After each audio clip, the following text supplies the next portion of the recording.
Photosynthesis. Let's start off with just a deep breath in and out before we dive in, because this is a really difficult subject. So first off, we're going to start with a question. How do cells get energy? Cells get energy in a multitude of ways, but the ultimate energy source is sunlight. Everything begins with sunlight. Unfortunately for us, we are not able to convert sunlight into usable energy, but plants can. So energy for life on Earth starts with sun to plants. Plants store that energy in the chemical bonds of sugars, and then we take in those sugars and go through cell respiration to release the energy. And plants also do this, so this releases energy for plants and animals for us to go about our daily lives. Now, how plants actually get light is through pigments. There are three different pigments: chlorophyll A, B, and the carotenoids. Chlorophyll A is the most important one, and it directly helps with photosynthesis.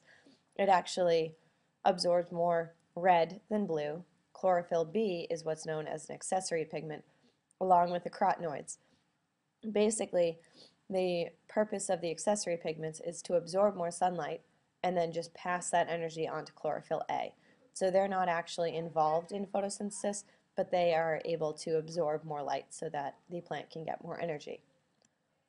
Now, where these actually are found in a plant cell is in the leaf cell that is pictured, and you have your central vacuole and the cell wall and the nucleus and then the chloroplast. The pigments are found in the chloroplast because photosynthesis actually occurs within the chloroplast. And this is a picture of a chloroplast.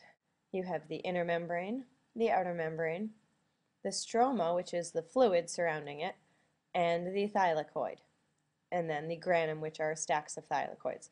So I always use the analogy of plate with pancakes on it.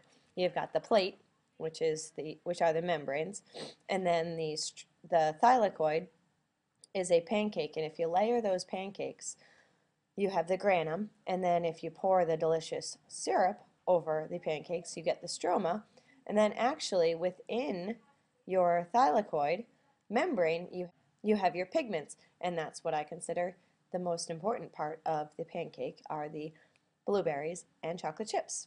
So if you look at the thylakoid even closer, you have the stack of thylakoid known as the granum, and then the thylakoid membrane, and then the thylakoid space. So they're actually just kind of containers within the big container. So if you think of it on a large scale, you have your cell. Within the cell, you have a compartment known as the chloroplast. Within the chloroplast, you have a compartment known as the thylakoid. And then the thylakoid membrane has all sorts of stuff in there as well. And this is the picture of the thylakoid membrane. And all of those things within the thylakoid membrane are very important. There are pigments in there, there are enzymes, and the ATP synthase is a specific type of enzyme. But all of these are very important in your photosynthesis reaction. So this just gives you an overview of what happens during photosynthesis. Light, water, and carbon dioxide come in, those are the reactants, and oxygen and sugar are produced. And in the middle, you'll see that there are two parts, and things are cycled through those, known as NADPH and ATP. And the two different parts of the light-dependent reaction and the Calvin cycle, also known as the light-independent reaction. So the two parts of the photosynthesis, as I just said, the light reaction or light-dependent reaction, and this is the part that produces energy from the solar power, the photons which are in your light, and forms it into ATP and NADPH, which are forms of energy that are usable. And then the Calvin cycle actually finishes the formation of sugars. So at the end of the Calvin cycle, you end up with sugars. And it all, again, begins with the sun. The light-dependent reaction, as I said, is the beginning one, and it takes in light and water and produces ATP, NADPH, and oxygen as your byproduct. And there are a few different steps in the light-dependent reaction. And this is, again, a picture of the thylakoid membrane, which is where it takes place. Basically, if you follow the trail, the path of the electron, you have light hitting those green balls, which are green because that's where your chlorophyll is found. So light hits those, excites these electrons which are inside of those. And when things get excited, they start moving a lot faster. And because they're moving a lot faster, they kind of bounce off each other. And one bounces into the enzyme next to it. And it kind of follows a path and it kind of slides through. And as it's sliding through to the next green, those are called photosystems, it pumps hydrogen ions into the inner thylakoid space. And this will come in handy later. But it keeps pumping hydrogen ions, and once it actually reaches the end, as you see, the electron attaches to NADP and an H in order to form NADPH, which is basically just a thing that will carry that electron and create energy and stores energy for a bit. Then the last little piece is, see all those hydrogens in the inner thylakoid space. And if you remember back to passive transport, facilitated diffusion, these ions want to go from high to low. So the way that they can go through this membrane is through ATP synthase, which is an enzyme that as the hydrogens are moving through, as you see, it makes ATP. So it is able to capture this energy. So this is kind of two forms of transport. You have the electrons moving through, which bring the hydrogen ions into the inner thylakoid space using energy, so active transport, because it's against the concentration gradient, and then the hydrogen ions move through the ATP synthase from an area of high concentration to low concentration, so they actually, while doing that, give off energy, and they're able to capture that energy as ATP. So this is just a big picture of the light-dependent reaction and the products of NADPH and ATP. Now the last part of that, the hydrogen ions moving through ATP synthase, is what's known as chemiosmosis.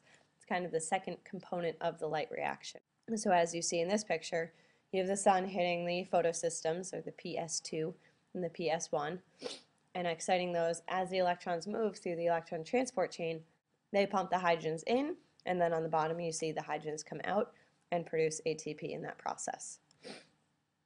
So this is just light reaction in summary. The reactants are water and light energy, and the energy products are ATP and NADPH. Oxygen is also produced, but because it's not an energy product, it's not really important. All that happens to the oxygen is it diffuses out, and that is why plants give off oxygen. But the reactants of the water and light energy are important. The water is very important because it replaces electrons, and that's actually where the oxygen is formed. Now with the Calvin cycle, it is a very, very complex cycle where carbon is fixed into a sugar. So carbon is taken out of the air and is put into a sugar, and it's called carbon fixation. And C3 plants, which are 80% of plants on the earth, go through this.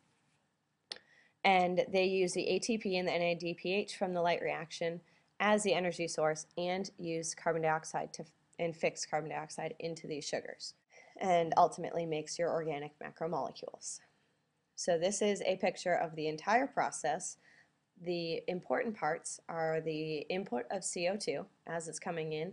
It combines with this 5-carbon compound known as rubisco, or what we call RUBP. And then as you see, it goes through the cycle, and just notice where the ATPs and NADPHs are used, the fact that they are being used, and then on the bottom, the output is your 3-carbon sugar, and that produces glucose and other organic compounds. So all of your macromolecules are made through this. So in review, the Calvin cycle does need 3 turns for 1 molecule of a 3-carbon sugar, so you can't really just have 1 turn of a Calvin cycle. The RUBP is regenerated or brought back every single time.